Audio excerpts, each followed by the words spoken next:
그렇게 해서 국정이 진행되고 시간이 갈 때마다 처음에 야, 내 해준다 그랬잖아. 안 해줄 때마다 떨어져 나가는 겁니다. 그 신공항, 동남권 신공항 끝까지 이제 하다가 안 해주기로 했죠. 그 무산이 이제 반란이 일어나 지금 문재인이 다 야도가 되었다는 게 동남권 신공항 야 무산이 줄 줄 알았더니 왜 안 주냐 싫다 이런 거거든요. 그 국정의 모든 주제가 사실은 대중민주주의, 포퓰리즘의 성격을 갖는 지도자 선출 방식에서는 항상 선출되는 초기에는 인기가 굉장히 높다가 시간이 가면서 구체적으로 정책이 진행될 때마다 예를 들어서 노무현 같은 경우도 마찬가지죠. 마지막에 예를 들어서 FTA를 하겠다고 하자 말하자면 노빠들 중에 상당 부분이 떨어져 나가는 거죠. 야 무슨 소리야 FTA 안 하기로 했잖아. 근데 FTA 한다. 그럼 이제 떨어져 나가는 겁니다. 그 필연적으로 인기는 떨어지게 돼 있어요. 예를 들어서 뜨거운 얼음, 차가운 불꽃, 무엇이든지 뚫을 수 있는 창과 무엇이든지 막을 수 있는 방패, 모순이죠. 이런 것은 동시에 존재할 수 없습니다. 한 자리에 동시에 존재할 수 없는 그런 것들을 정치가들은 존재할 것처럼 마치 우리의 손에서 장미꽃을 피워낼 수 있을 것처럼 빈손으로 많은 약속을 하고 대통령이 되지만 실제로 해줄 것은 전혀 없죠. 처음부터. 그 이제 하나씩 소위 시쳇말로 뽀록이 나면서 이제 인기가 떨어지는 겁니다. 그래서 만에 하나 어떤 자가 포퓰리즘이 아니고 대통령에 도전해서 대통령이 되었다면 그 사람의 인기는 잘 떨어지지 않을 것이다고 우리는 가설을 하나 세울 수 있겠죠. 또는 비록 초기에 포퓰리즘적인 성격을 가졌다 하더라도 경제개혁을 초기에 말하자면 보수적 성격, 우파적 정책으로 돈다든지 좌파적 정책으로 돌면 그건 나라를 들어먹는 거니까 그건 인기 여부를 따질 게 아니고요. 말하자면 언제 보수파의 자유시장 원리에 따른 또는 자유주의 원리에 따른 자유책임의 정치를 먼저 잘 꺼내들면 인기가 덜 떨어진다고 우리는 가설을 세울 수 있습니다. 예를 들면 레이건이죠. 예를 들면 클린턴입니다.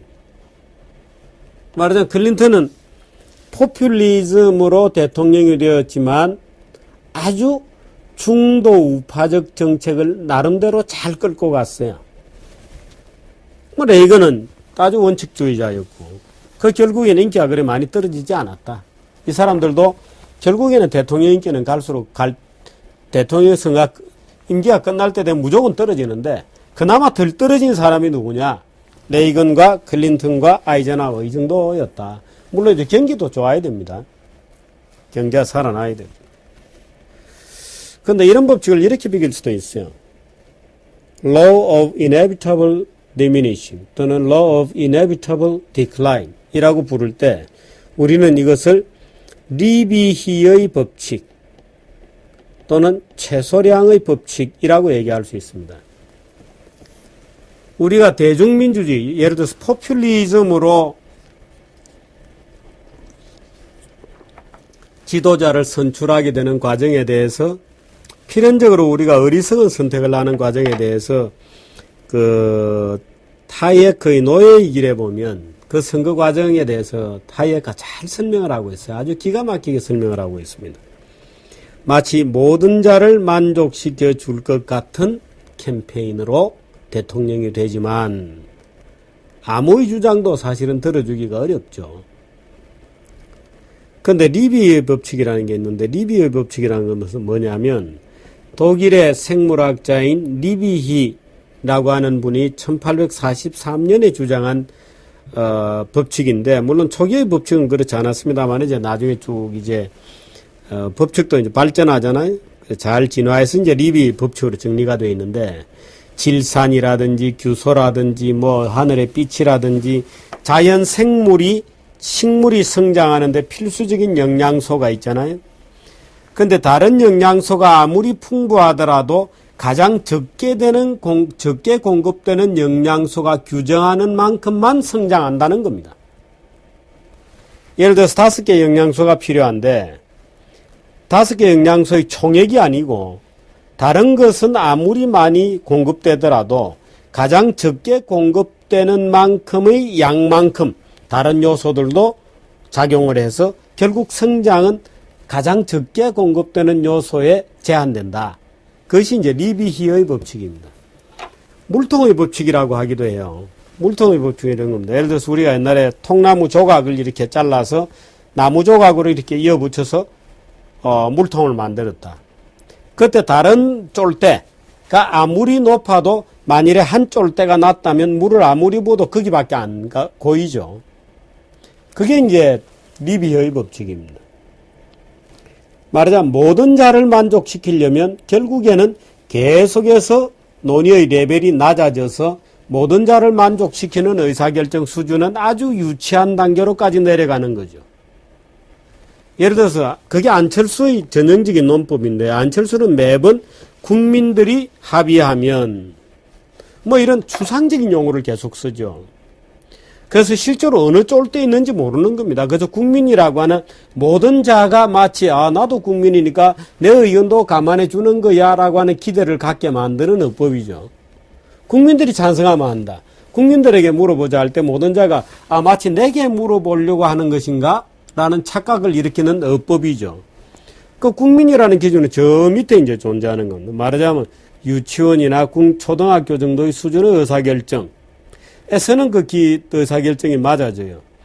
거기에서부터 서서히 이제 전문적 의견으로 의사결정이 올라와서 예를 들어서 나로호를 몇 시에 발사할 것인가 이런 의사결정으로 올라오면 국민에게 물어볼 수 없죠. 그것은 고도의 전문가적 판단을 필요로 하기 때문에 아주 높은 수준의 판단을 필요로 합니다. 사람은 착하게 살아야 합니까? 라고 물어보는 정도의 수준이라면 아주 낮은 정도의 질문 수준이죠. 어떻게 사는 것이 착한 것인가요? 라고 물어보면 점차 어려워져서 말하자면 우리가 아주 복잡한 도덕규칙에서 아주 복잡한 시장규칙에 대해서 논의하게 되면 착하게 살자는 레벨의 질문 수준과는 완전히 다른 질문을 던지고 다른 종류의 사람이 답을 해야 됩니다.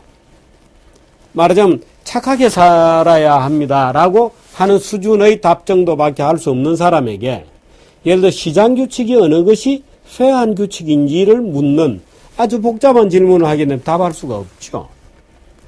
그래서 필연적으로 모든 대중선거에 있어서 지도자들은 예를 들어 선거 전략을 하거나 선거 캠페인을 하는 과정에서는 우리 모두 착하게 삽시다라고 하는 아주 낮은 종류의 캠페인을 해야 돼요.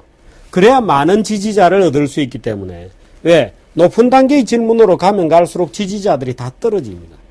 전문가적 판단을 요하는 문제를 던지면 지지자들은 어리둥절하죠. 그게 무슨 말이야? 네가 알아서 해라 임마. 우리가 니를 왜 뽑니? 그런 거 하라고 뽑는 거지. 이제 이렇게 되는 거죠. 그렇게 되면 좀 복잡해집니다. 그래서 그걸 리비히의 법칙 또는 최소량의 법칙 이렇게 얘기하기도 하죠. 그러니까 그걸 이제 그분 여러분 하이에크의 그 노예결에 보면 소위 민주정치, 대중민주주의 정치라는 게 어떻게 저지를 쓰는 지도자를 낳게 되는지에 대한 아주 좋은 설명들이 있습니다. 실제로 대중민주주의 정치라고 하는 것은 그 사회의 아주 실제로 국정을 잘 운영할 수 있는 지적 능력이 아주 우수한 지도자를 뽑는 절차가 아닙니다, 선거는. 그건 이제 리비히의 법칙이 안 되죠. 아주 높은 쫄대를 요구하게 되는 것인데, 실제로 국민들은 다양하잖아요. 수준이 굉장히 낮은 사람의 표를 얻어야 대통령이 되거든요. 그러니까 질문 수준이 계속 낮아지고 그 질문을 만족시킬 수 있는 거짓말쟁이, 안 되는 줄 알면서도 물론이죠. 제가 해드리겠습니다라고 빈손으로 장미를 피워줄 것 같이 약속하는 인간이 바로 그 낮은 쫄대의 최소량에 맞아떨어지게 되는 겁니다. 그래서 정말 고도의 그 누구라도 훌륭한 정말 저분에게 국정을 맡기면 잘할 것이라고 짐작되고 실제로 뭐 알지는 못하지만 그런 사람이 있다고 가정하더라도 그런 사람들이 절대로 지도자가 될 수 없는 겁니다. 그게 이제 대중민주주의의 하나의 필연적 코스트고 결함이죠. 그 결함은 어떻게 조정할 방법이 없습니다. 물론 그 결함을 조정하는 유일한 방법은 간접민주주의의 간접성을 강화하는 것이죠. 간접민주주의의 간접성을 강화해야 되는 겁니다. 직접민주주의의 직접성, 대중민주주의성이 높아질수록 바보가 대통령이 될 가능성이 높아지죠. 아니면 아주 거짓말을 잘하는 사람이 대통령이 될 가능성이 높아지거나 대중의 이미지를 아주 그저 우아하게만 하면 대중으로 뜨거운 박수를 받으면 그 사람이 대통령이 될 가능성이 높아지죠. 정말 그 사람이 국정을 냉정하고도 사려 깊게 정말 50년, 100년을 내다보고 위대한 대한민국을 만들 수 있는 지도자는 대통령이 될 수 없는 선거가 바로 대중민주주의죠. 바로 이것 때문에 안철수 같은 이들조차도 애들한테 인기를 얻고 저렇게 후보가 되겠다고 나와 있는 거 아니에요. 대통령이 되겠다고. 그렇습니다. 이게 거의 모든 대중민주주의를 채택한 국가에서 소위 A급 정치인이 아닌 B급 정치인이 등장하는 이유입니다. A급은 정치인이 잘 안 돼요. 못 돼요. 그래서 B급 중에서 이제 대중선동력이 좋고, 또 적당히 잘 이제 거짓말도 하고 얼굴도 꾸밀 수 있고 좀 적당히 뻔뻔스러우면서도, 사람 좋고, 이제 이런 사람들이 B급들이 이제 주로 대통령이 되는 거죠. 지력에 있어서나 사상의 깊이에 있어서나 지식의 깊이에 있어서 B급들이 이제 대통령이 주로 되는 겁니다. 이건 어쩔 수가 없는 것 같습니다. 아마 우리나라 역대 대통령 중에 그나마 A급이었다 그러면 지력으로 따져서 아마 이제 창업 대통령이었던 이승만 대통령 정도. 글쎄요. 박정희 대통령은 A- 정도는 되었던 것 같고. 지극히 개인적인 겁니다만은. 김대중 대통령도 저는 김대중 대통령의 사상에는 전혀 동의하지 않지만 지력이라는 면에 있어서는 A- 정도는 되지 않았을까. 그 나머지 대통령에게 글쎄요. 어떤 점수를 줘야 할지 아직은 유보할 수밖에 없죠. 근데 예를 들어서 다른 나라의 지도자들 뽑히는 거 보면, 예를 들어서 일본의 총리들 뽑히는 거 보면, 또는 중국의 시진핑도 마찬가지입니다. 제가 단언컨대 시진핑은 A급이 아닙니다. 왜? 중국은 집단 지도 체제이거든요. 집단 지도 체제에서는 자기 그룹에 속하지 않은, 말하자면 태자당이 되었건 무슨 당이 되었건 상하이방이 되었건 내가 속하지 않은 다른 정파의 어떤 리더가 되는 것을 내가 동의해 주려면 그 리더가 적어도 우리가 매니저블한, 말하자면 데리고 놀 수 있는, 너무 똑똑한 자를 지도자로 뽑아놓으면 우리 파가 죽어버리게 되죠. 또는 설사 우리 파라고 하더라도 집단 지도 체제이기 때문에 저놈이 너무 똑똑한 놈이 되어서 내가 저놈한테 눌리면 곤란하잖아요. 그러니까 적당히 모더레이트 할 수 있는 사람, 적당한 사람을 지도자로 뽑죠. 무난한 친구, 말하자면 모나지 않는 사람, 그저 사람 좋은 사람, 이런 거지. 국가의 이 문제를 정확하게 직시하고 정말 리더십이 있어서 국가의 장래가 어디로 가는지를 정확하게 향도할 수 있는 우수한 지력을 가진 A급 사람들은 정치인이 안 되는 거예요. 그게 대중민주주의의 가장 본질적인 함정입니다. 그 시진핑도 마찬가지고 일본의 노다나 이런 사람들 한번 보십시오. 노는 거 보면 참 유치하거든요. 왜? 일본도 내각제입니다만은 거의 집단 지도체제 비슷하죠. 이제 그런 속성을 갖는 겁니다.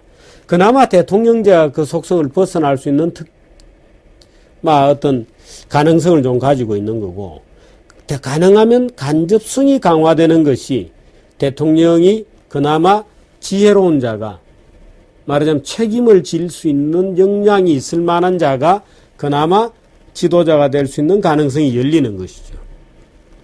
근데 대중민주주의가 갖고 있는 필연적 함정입니다. 처음에 이 올랑드 보십시오.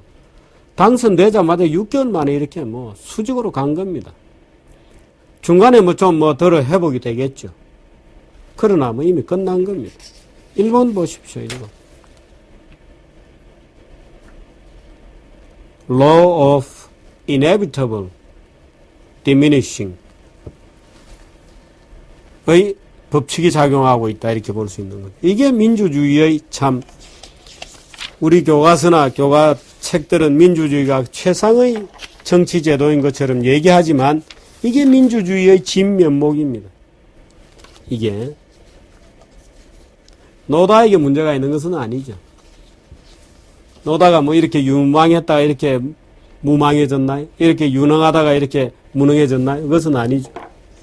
이게 민주주의의 뭐라 그럴까요? inevitable, 불가피한 함정이요 코스트다, 이렇게 볼 수 있겠죠. 아까 4년 중임제 얘기했습니다만 우리나라에서 4년 중임제를 하면 첫 4년 동안은 재선되기 위해서 온갖 포퓰리즘을 다 할 거고, 재선되고 나면 그때부터는 레임덕일 것이라고 저는 생각하는데, 그러니까 차라리 프랑스처럼 7년 단임제 이런 게 어떨까?